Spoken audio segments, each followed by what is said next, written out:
Semifinal number 2, Team Ash against Unleashed. Team Ash, as usual, the acronym has changed its meaning. I honestly already forgot what it stands for. Apes do something. Yeah.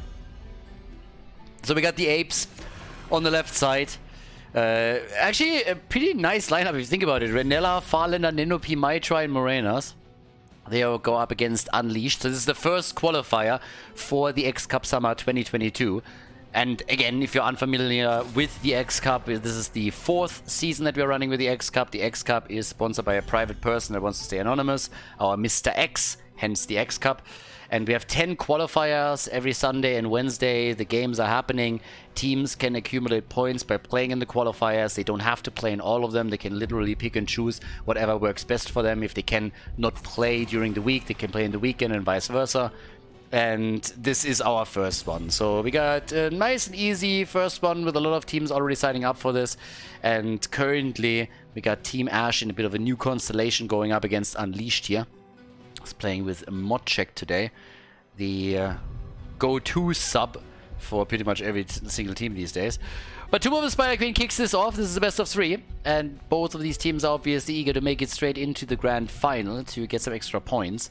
The loser will drop into the 3rd place decider and can still net themselves some extra points there. So we currently got Mephisto, we got Johanna, both banned.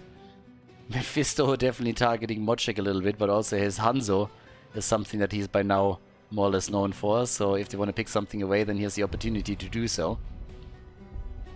And, well, let's see. I mean, it's Tomb. Renella with Lucio. Okay. So, Renella is getting his Lucio. Are we going to see a Hanzo pick here again? Or is Modcheck going to play something a little bit different? Catering more to the map. The thing with Hanzo is, though, you can play him everywhere. Is there a map where Hanzo sucks? No. So, yeah. So there's that. Stukov and Hogger! Alright. Hogger for the offlane. Now, obviously, if you're going for Hanzo here, you have good vision over the turning points, you have good interrupts. And that's something that they could pull off as well now. The Russian-Ukrainians on the blue team.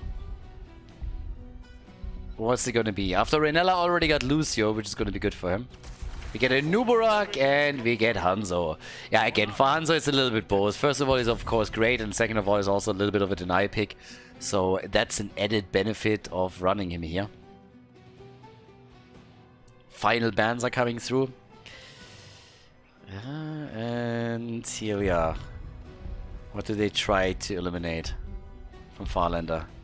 What side lane, for example, are they going to target now? They already banned out Blaze earlier. They have a chance to get rid of another one. And they do. Urel. Okay.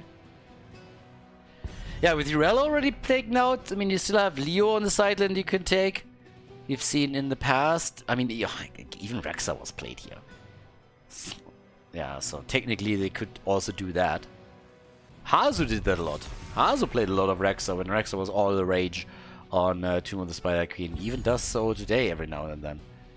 But, of course, let's look at the red team first and what they are going to head in with the double pick. Only Jojo as a tank has been banned, so you could still go Diablo, you can go Murden. There's plenty of very hit point heavy tanks that you can play there at the front line. Wouldn't mind to have another Murden or a Diablo game, honestly. And there's the Dwarf, and we get Sylvanas. Alright, so the push power is definitely there. You have Sylvanas in your midst, you have the Wailing Arrow as a follow-up, or if you want to, you can also go from a stun into mind control. Can do that. And the next 2 picks. Mitra and Farlander.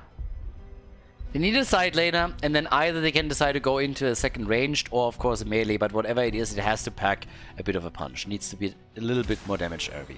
There is Falstad and Leo, so technically you can also now go for the Entomb and then use Gust as an isolation tool. Can do the same with Cocoon, of course.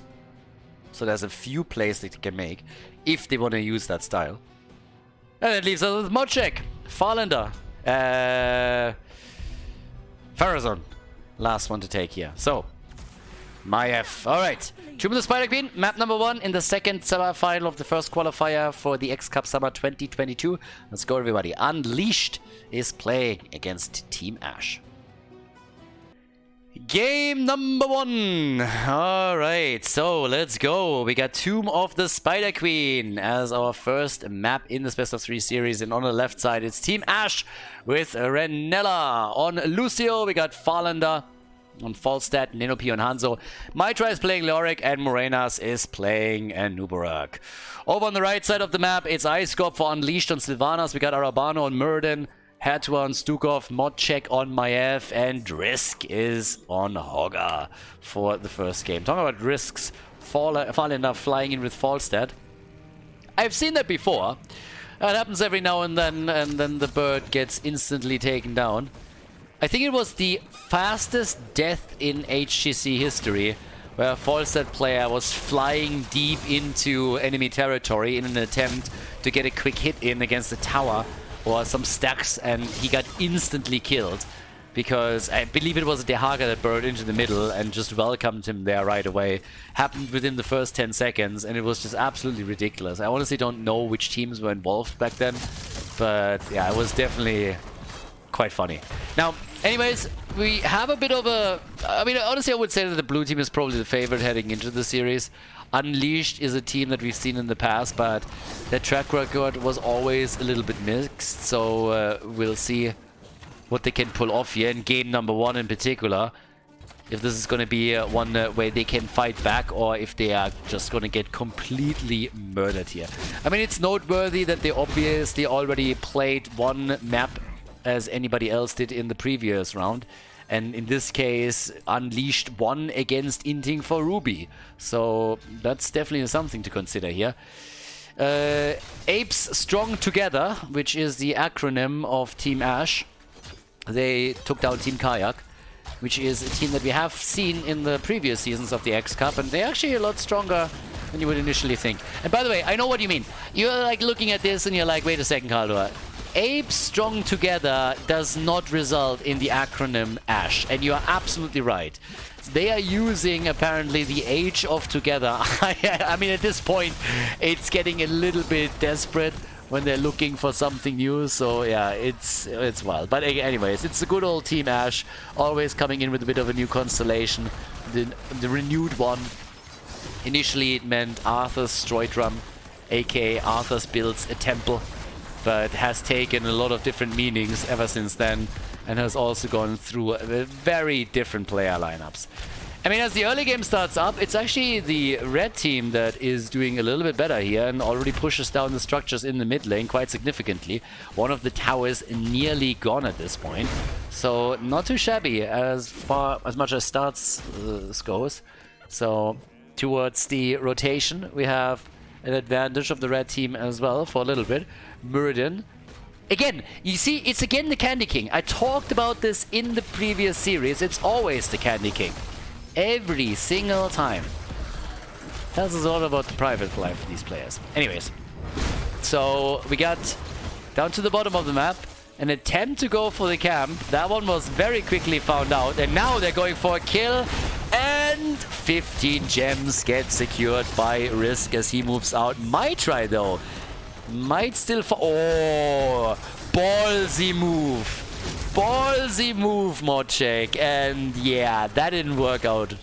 But they took down Hanzo, so at the end of the day, they might be the ones walking away with a bit of a lead here after all, since they take down good old Anubarak too. It's 2 kills to 1 in their favor.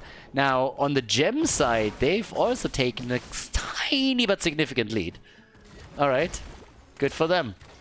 But yeah, Modcheck into like going hard there and trying to get the kill. Didn't. I mean, it was a ruse all along, right? Intentional bait is intentional.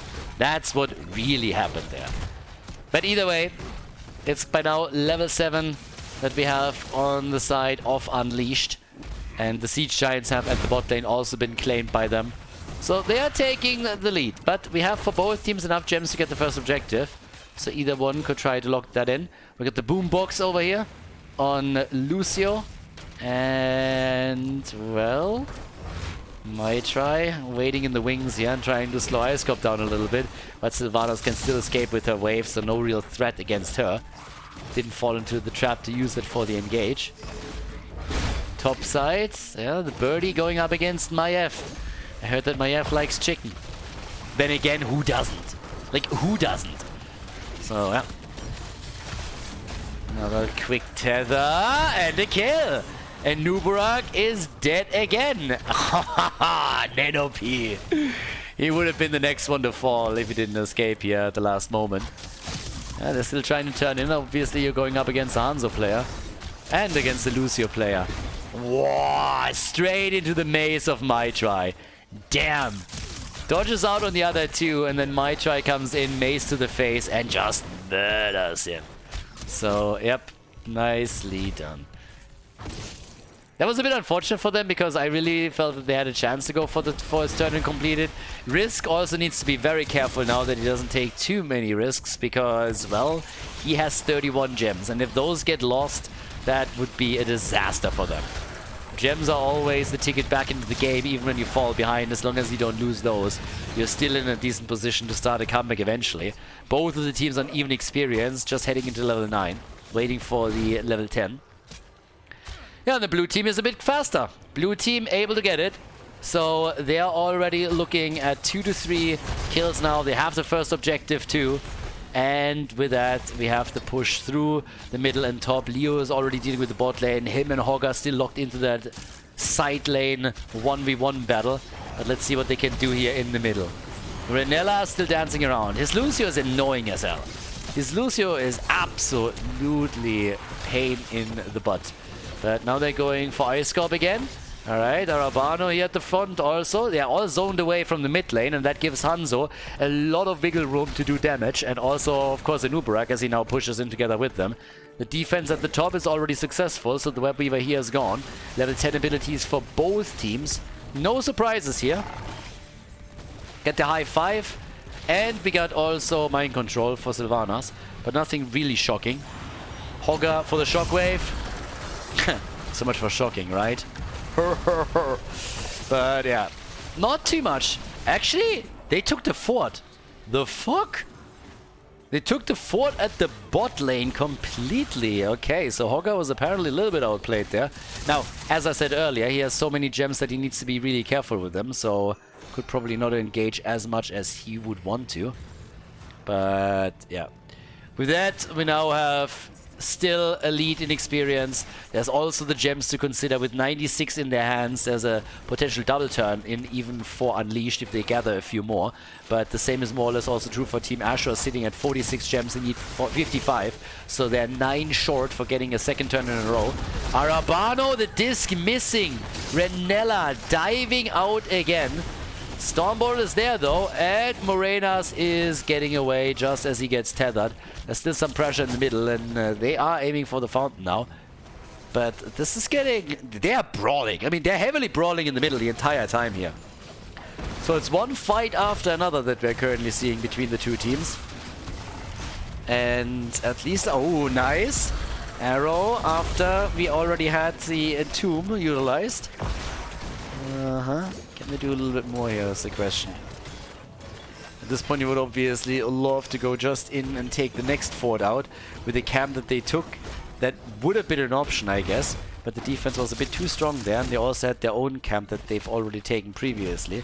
So instead what we're seeing is the blue team focusing onto the bot lane and starting to take another Siege Giant camp. So more pressure onto the bot lane, which is already suffering from catapults attacking time and time again.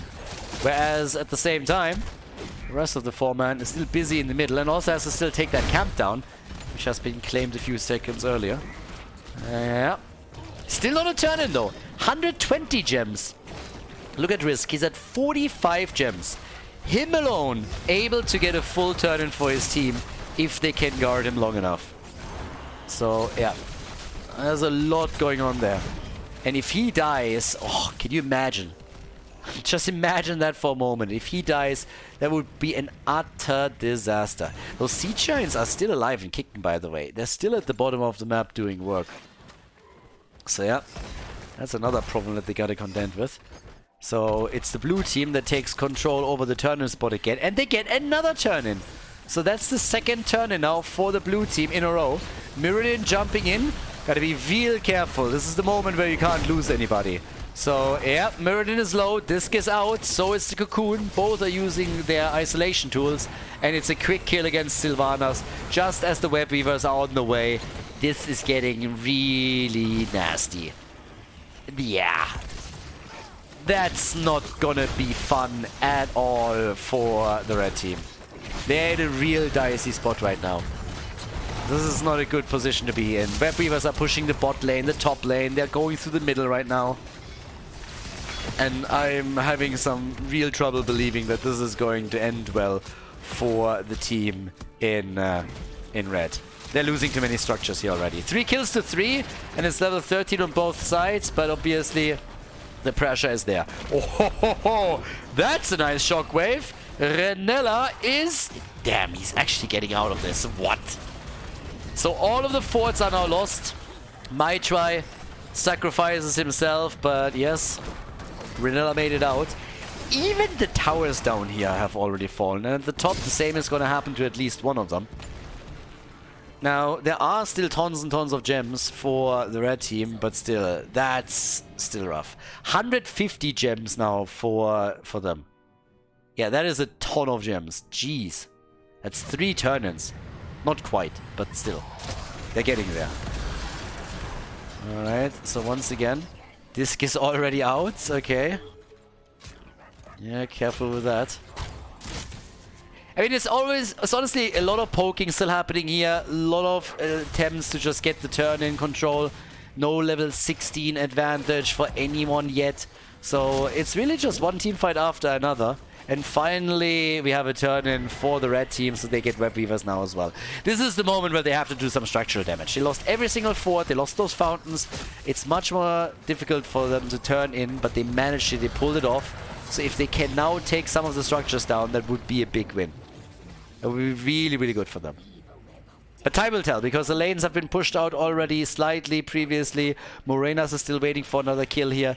But interestingly enough, it's actually the red team that has the higher kill count. They had 4 kills against 3, where Beavers are on the ground. And of course, this is a weird situation for the blue team, because they are technically, in experience and in kills, more or less even with the red team. They're only heavily ahead in structures. But once that these structures fall on the blue team side as well, if the red team can pull that off, they should also pull very significantly ahead in experience. And they're nearly getting another kill. Yes, they do. 1 kill already, and Renella is also... Yeah, he gets out. Renella gets out, but that's still a 4 versus 5 defense that they have to now live through.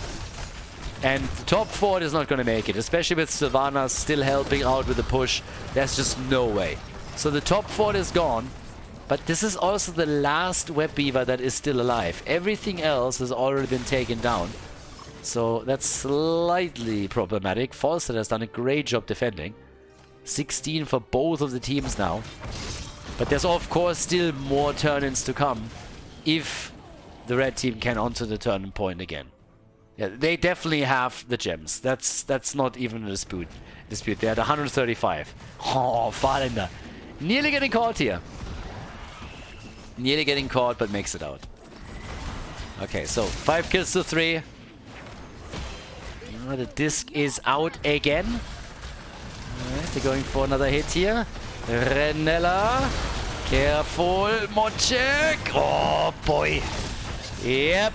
They're trying for another quick hit here against the red team, and the kill against, yes, Stukov is actually happening. They still recover most of the gems here. They're 135 now against 47. If he dies though, oh no, no, that's the wrong side of the map. 67 fucking gems, no, 67 gems, and they just lost all of them. Oh, 4.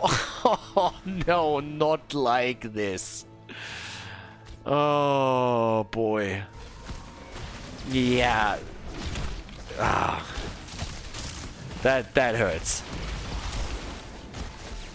That really hurts. 5 kills to 5. Boss gets taken. And yes, yeah, of course, there's still a turn in for Unleashed. Don't get me wrong. But it's rough.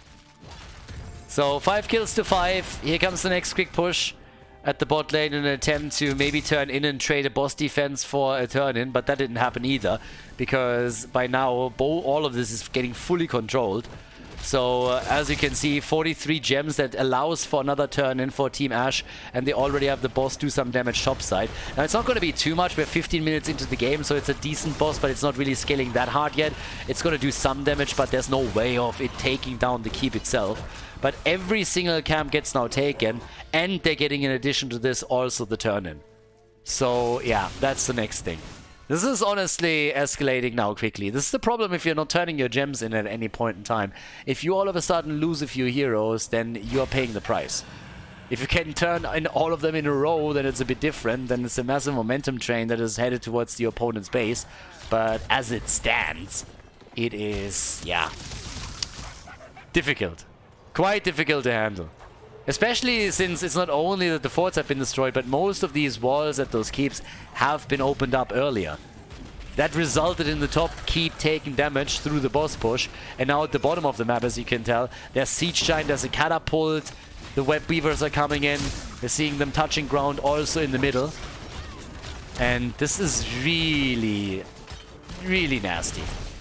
This should be a keep at least. It's level 20. They even have level 20 talents. I mean, it's getting just from bad to worse. So now it's a talent advantage. It's web weavers. I mean, it's everything that you could possibly wish for. Insta-kill against Sylvanas. She has no chance here. Now Morenas is helping the rest of the team after the wind tunnel was executed to drop the keep. The one at the top lane is going to fall against the web weavers. Nobody's even trying to defend against it. This seems like it's going to be lights out in game number 1 for Unleashed. They lose. Every single keep is gone. Every single keep is destroyed. Lucy, on the other hand, gets taken. And that might just save them the game for now. Yep. It forces Team Ashe back. So Team Ashe is retreating. Their support gone, and they decide that it's not worth it to try. Don't give the opponent a chance to come back by wiping you on the core, since you don't have the sustain that you need to pull it off properly. So somebody should still kill that catapult. But I guess we're not we're not late enough in the game for it to make that big of a problem just yet for them. So yeah, here we go. This is the moment. At this point in time, we have a red web wave coming in. They got their level 20. So, of course, they are hoping for a bit of a turn around and a comeback.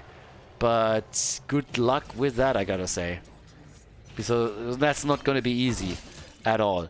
First of all, they have to go through the forts. That's already one big problem that they have here.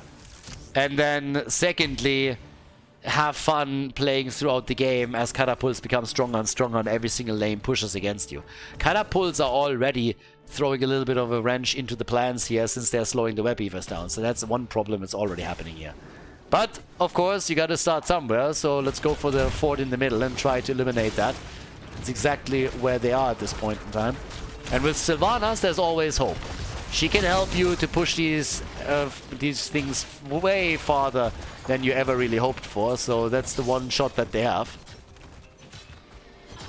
But if they survive through this, if there's not somebody massively inting, then Team Ashe will be in a great spot. They have side lane control with Falstad, catapults will be pushing for them. They just need to save these keeps. That's all that they gotta do at the end of the day. Another fort at the bot lane is going to be eliminated, so all forts are destroyed. But that's the only thing that they could do here. No keep has taken any damage. Nothing happened on that end. Doesn't really surprise considering the circumstances. But it's a little bit wild when you think about it. I mean, look at the experience. Level 20 versus level 21, so roughly half a level lead. 6 kills to 6. And now you look at the minimap and it's just a completely different picture. That, on the other hand, that's the way how you get back into the game. Beautifully executed sniper kill against Anubarak. Stunned, silenced, not a chance for him to get away there. He dies, and there's another turn-in. They got another turn-in, so there is still a chance for them to take some keeps down. They are hoping for all of the momentum to finally pay off, and I'm definitely here for the ride. This could get wild. This could get really wild. Yeah, very much looking forward to see what they can pull off here. Because there is a chance that they are still punishing Team Ash. And maybe it's only a small one, but it's there. So, Cocoon is already out. Sorry, the disc. He tried to go for Leo and couldn't quite. There's still one camp here. This is what I was talking about earlier. This is the big problem. This Web Beaver wave is not doing anything. Like, absolutely nothing. That's a huge problem. And at the same time, bot lane, similar picture. Catapult is at least going to slow it down massively. And as you can tell, we have the situation already in the middle of the map where this is the focus of the attention of Unleashed. They're hoping to take down the keep. And maybe even if they get a kill or two, go for the core directly. Falstad has flown back. And he has, of course, his wind tunnel. So they can always buy a little bit of time. And the Web Weavers just barely damages the keep. And then they get defended against.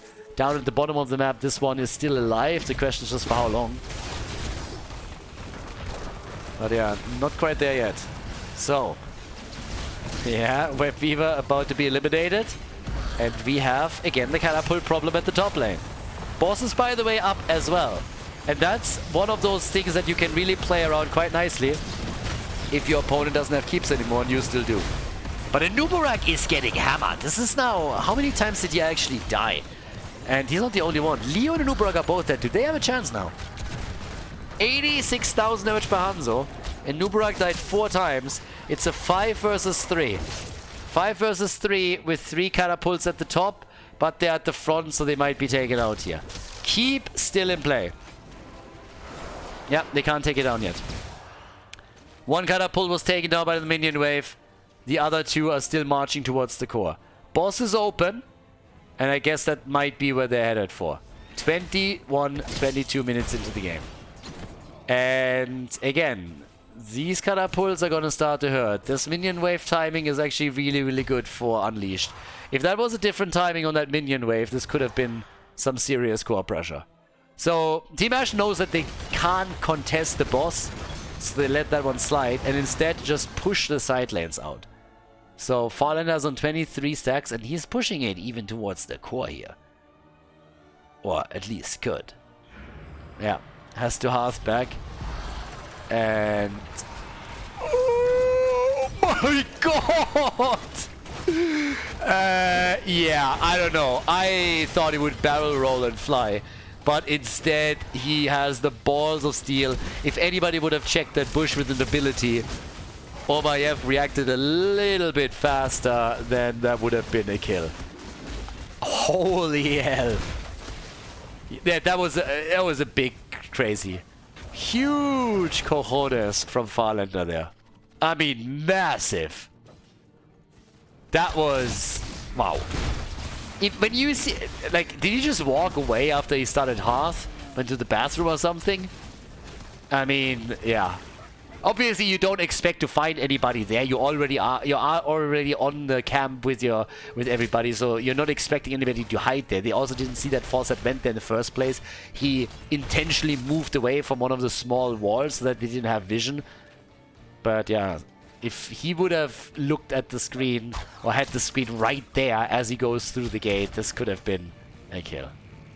But then again, 6 kills to 9.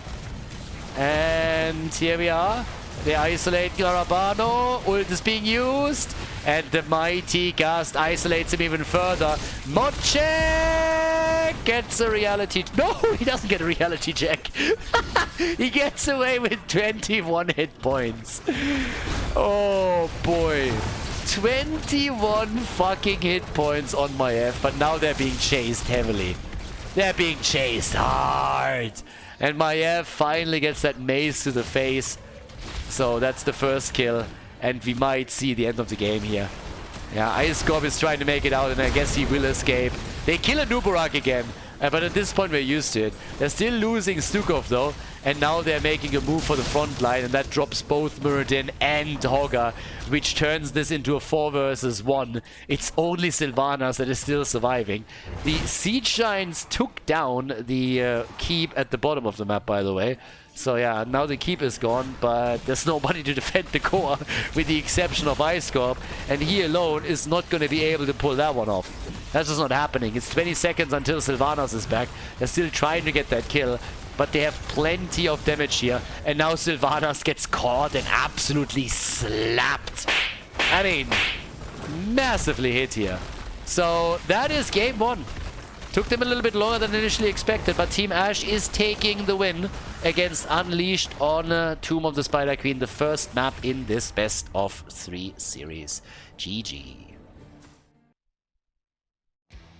Before we head into game number 2, make sure that you subscribe to the channel if you haven't done it yet so you don't miss out on any future content here on Khaldor TV. Unleashed has lost the first map, but of course, they had a good showing there towards the mid-game.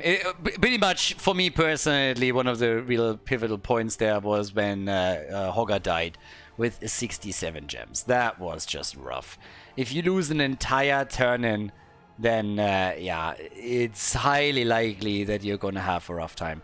Now, to be fair to them, they nearly brought it back, but Team Ash was just a bit too strong there. But still, good on Unleashed. They never really gave up on it, and now we're heading into the second game of the series, so they obviously still have a chance there. We already have Lucio banned out, Brightwing gets banned as well. And yeah, Curse is a big map, so Falstad can play a role here. Tyrael, of course, always good for the boss fights. On top of that, you have shenanigans that you can execute with the Vikings, with Abathar, and with all kinds of other heroes that can dominate the macro game a little bit. So it should be interesting, just from that perspective alone. But yeah, definitely gonna be a fun one to see if Unleash can bring this back a little bit, come in, take him down, and force game number 3. I mean, our first semi already ended in a 3-mapper, and yeah, just look at it. The globals are already getting banned. Not only Brightwing, but also Falstad and Dehaka get both hit by the ban hammer. Yeah, no chance for them here. Okay. First pick. I mean, you can still go for your side laner here, but with 2 supports banned out, you also gotta ask yourself, is there somebody that you value? Nope, they still go for Blaze. Let's see if we get an early support ban pick. Would go for Rhaegar, for example. I mean, the problem with, well, not a problem, but supports are, we have plenty of good supports. If you are focusing on camps and you want to have Rhaegar for that, then this would be the time to lock him in, I suppose. There he is. But you still have a lot of good supports that you can take if you can't get him. So Hogger gets taken too, which already, just from those 2 picks alone, gives them an incredible amount of wave clear that they have, or well, camp clear. So they can definitely go into these camps, take them very, very quickly. It's a big map. The more camp control that you can build up when you have those mercenaries, that's the way to go. And I'm still waiting for a bit of like one of these X Factor picks. Yeah.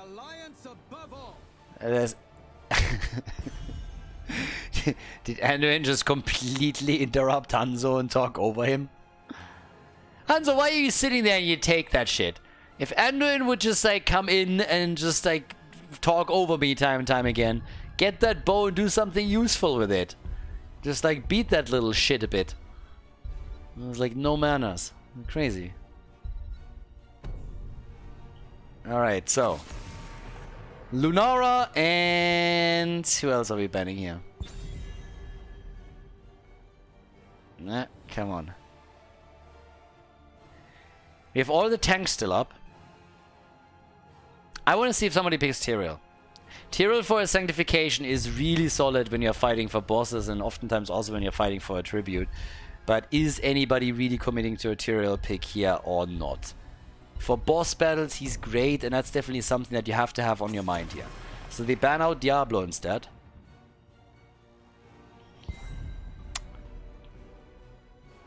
Tyrael pick, yes or no? And also, what would you play with this right now? With how slow everybody is picking, I still can't shake the feeling that we're going to get a cheeky side laner pick at some point. Not side laner, but like, again, Abathar, Vikings, something crazy. Soaking played his Samuro earlier. And that's a strong four-man. If you want to play a Viking composition, that's something that you can definitely do with this. That's a strong four-man already. Can argue the Hogger pick maybe a little bit if you really would like to go for that, but still.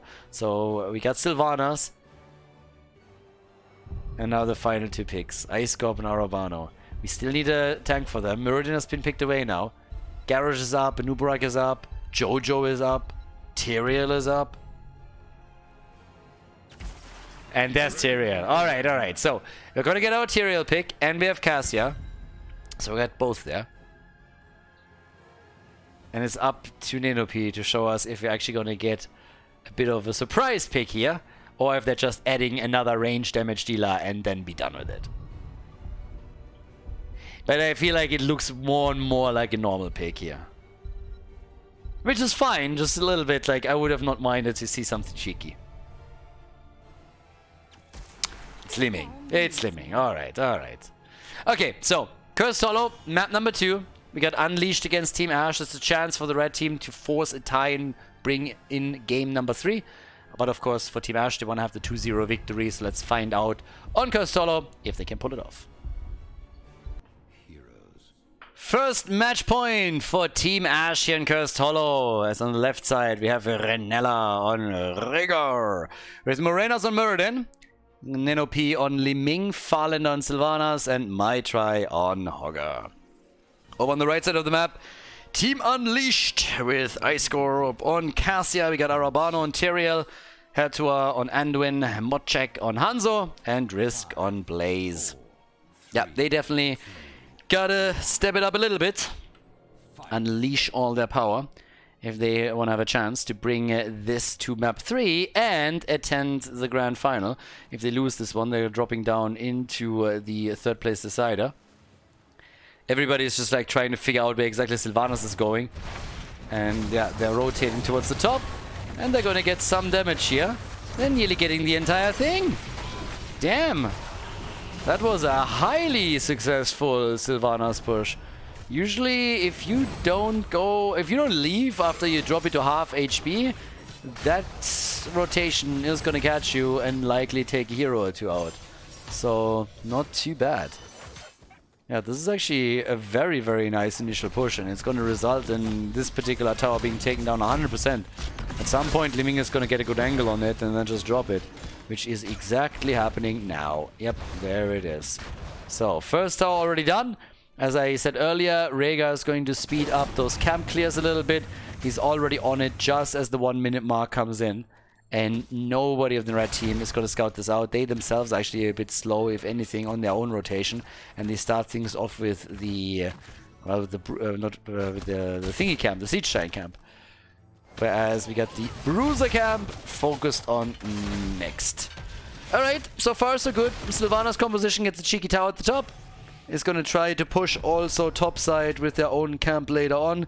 First objective, first tribute is going to spawn at the top of the map as well, which is going to slightly favor, of course, Unleashed, or at least it would be, if they timed their, well, their siege giant camp properly. But they didn't. I'm actually a bit surprised that they went for the siege giants the way they did. I mean, normally what you're still trying to do is you are setting it up so that you take the siege giant camp just a little bit later if the tribute, the first one, spawns on the opposite side of the map. And that's really the case here. So they could have had a lot more value out of those siege giants if they followed that pattern, but they didn't. They took it early, and that gives Maitri a chance to defeat it. And also anybody else can rotate down and help them. So if they want to defend that siege giant camp, they can now easily do that. It's 10 more seconds until the first objective gets announced, the first tribute. And Rhaegar is already doing his thing, as Renella is trying to go for their own camp over here. But they still got to help out in the middle a little bit. Yeah, Sylvanas is doing exactly that, but they're losing a lot now. So, a couple of early game mistimings here. And Muradin, hello? Morena's careful. Yeah, he looked like he had a bit of a delay there or whatever, but that was a very late jump by Muradin, and it was like, damn son. So now we got at least the camp cleared, but the entire wall has fallen as a result. Siege giants are also taken down. And seems like the blue team is not interested in the slightest to fight for this. Or are they? Well, if Morenas jumps, then he has a chance. Yeah, okay. Doesn't even have to jump. Comes in, gets the Stormbolt. Down at the bottom of the map, we have Farlander and Maitri pushing this.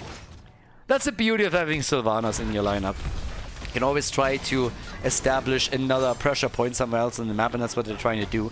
But they're losing the tribute at the top too quickly. So every single time that you're trying to go for a pressure play somewhere else on the map while everybody else is fighting for the objective, the goal for you is just to delay that battle for as long as you possibly can, and that didn't really work out there. What they did do though is take Hanzo down, and that's a big win because all of a sudden there's no defender here, so they're getting the entire wall before Risk makes a move and arrives at the bot lane. Murden is slowing in the meantime the rotation from the top to the middle down a bit, and is easily able to get away from this one. More or less. I mean, still fairly easy, but not as easy as I expected initially. And hello? They're gonna take Risk down too. They just took Hanzo out at the bot lane, and now they got a second kill, and they're getting incredible damage on that fort. Like, what on earth? That escalated heavily. Goodbye, Modcheck. Yep, that was an easy kill. So now Farlander is likely gonna die. He gets the heal from Rhaegar. Maybe they can save him. And instead, our Arbano finds himself in even more trouble. This is one of those can't stop, won't stop situations where they're just going to go from one kill to another and snowballing this hard. This entire avalanche that is starting here. Tribute has been taken too. They take the fort down. The fuck is happening here? 3 kills to 0 and a 1.5 level lead. Li Ming completely left to her own devices up at the top side as she's starting to pressure the fort. That's getting nasty. Team Ash. They're burning down the house here. Wow. Damn. He just went from one kill to the next and had quite a bit of fun there. 3 kills to 0. I thought they would at least lose Sylvanas, but not even that happened. So now they got their 3 kills. They go for the boss. Both teams do. Red team realizes it and wants to at least counter. But it's going to be a freebie tribute here for the blue team. And of course, thanks to the fort being destroyed at the bot lane, you know what that means. This boss is gonna march straight for the keep. Now we're 5 minutes in, so it's not like it's gonna do a lot of damage. Unless, of course, they're taking the Siege Giants too, and now push with the entire team because they have level 10. Yeah, guys, that might be keep. That might be keep. They got level 10, they got Sylvanas, they got a boss, and they got Siege Giants. Yeah, wow. Hanzo is trying to get them the experience for level 10 in the middle. He's doing what he can. But what an absolute disaster. Anduin goes down. The Crybaby eliminated. They take down Cassia, and they're just murdering them.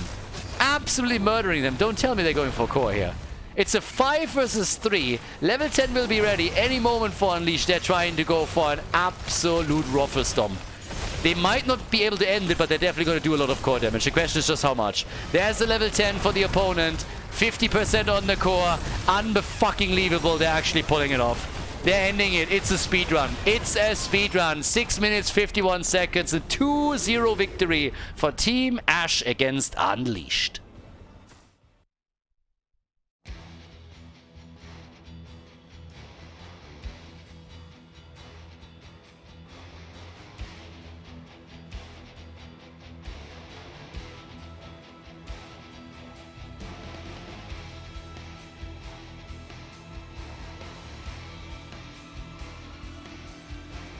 Thank you everybody for watching the video today. I hope that you enjoyed the show and the commentary. And keep in mind that the spoiler protection that is going to run for the rest of the video is made possible by all the support on patreon.com. So guys, if you want to support my work, if you want to help me start new projects and keep the spoiler protection in place, please consider heading over to patreon.com/Khaldor. There's also a link in the YouTube description, and check that out. Thanks in advance, and see you guys next time with more esports coverage here on Khaldor TV. Have a great day.